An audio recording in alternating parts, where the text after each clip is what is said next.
Let someone else go first, little Bob.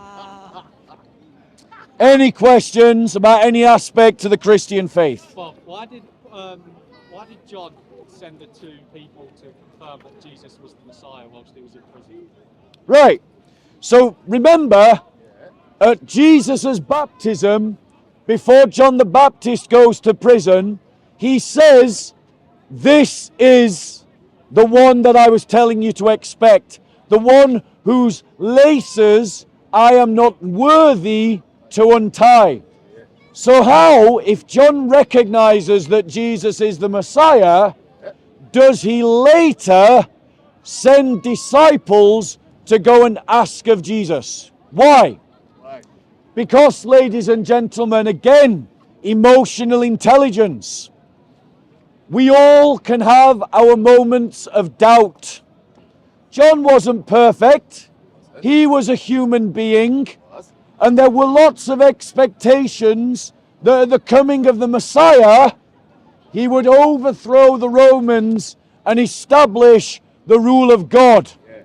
But think about where John is when he sends his disciples. He's in prison. Do you think he's happy? Do you think he might have suffered from depression? Do you think in those moments of depression and despair, he might have had a moment of doubt where he needed to reaffirm? Sorry, whatever I've dropped, can I pick back up? Did I drop that or you, bro? Canadian. What? Canadian dollar. Okay. Right. So, ladies and gentlemen, John in the prison had doubts because he was in a prison cell, and trust me, they're not modern prisons, right?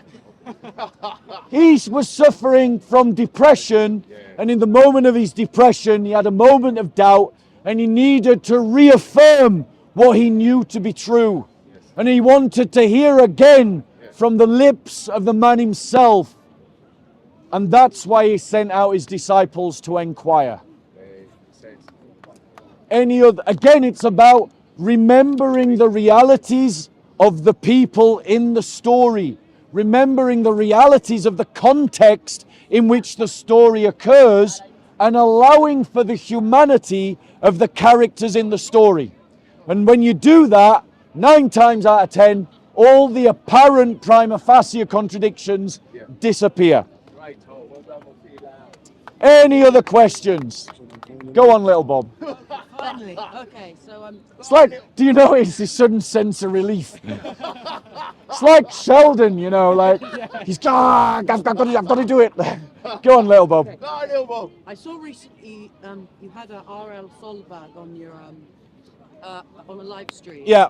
Yeah, so basically he's an anti-nominalist. I want to ask, I've been getting interested into pro-nominalism from a ministry called 119 Ministries, run by David Wilbur, someone who's debated him. What's your view on pro-nominalism? Are you a pro-nominalist or an anti-nominalist? Well, I've heard those terms, but off the top of my head, I don't remember what they mean. So you'll have to define the terms. Nominal is nomos in Greek law of Moses, the Torah. Right. Pro-nominalist means following the Torah, that we should follow it. Right. And anti means we shouldn't. Let's be clear. Yeah. Are you a Jew? I'm not Jewish. No. Then the law was not given to you. That answers the question. You don't follow the law of Moses because it was never given to you to follow. But, ladies and gentlemen, what about Messianic Jews? Do they follow the law of Moses? They follow the law of Moses as it is translated into the new covenant. A Messianic Jew does not believe that we need temple sacrifices. A Messianic Jew does not believe that we need circumcision to be saved. But they can get circumcised. And if there was a temple, they can go to the temple and participate in the temple sacrifices, as Paul does when he goes to Jerusalem. But the Mosaic law is translated into the new covenant and takes on a new meaning in the new covenant. But for Gentiles, this is a total non-question, because the Mosaic law was never given to Gentiles, And so the question of whether Gentiles need to follow the Mosaic law is always no. Yeah.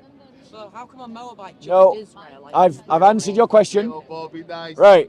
So, ladies and gentlemen, Yeah. I want to go and ask a Muslim a question. Yeah. Go on, But Bob. before I do, Yeah. I want to see about going to get a cup of tea. Yeah. Anyone who would like to join me for a cup of tea and going to that cafe over there, if you want to come and get me a cup of, if you want to come and have a cup of tea with me, let's go over there and get a cup of tea. Yeah, of course. Yeah, go on, Bob. See you. You're my apologetics hero, bro.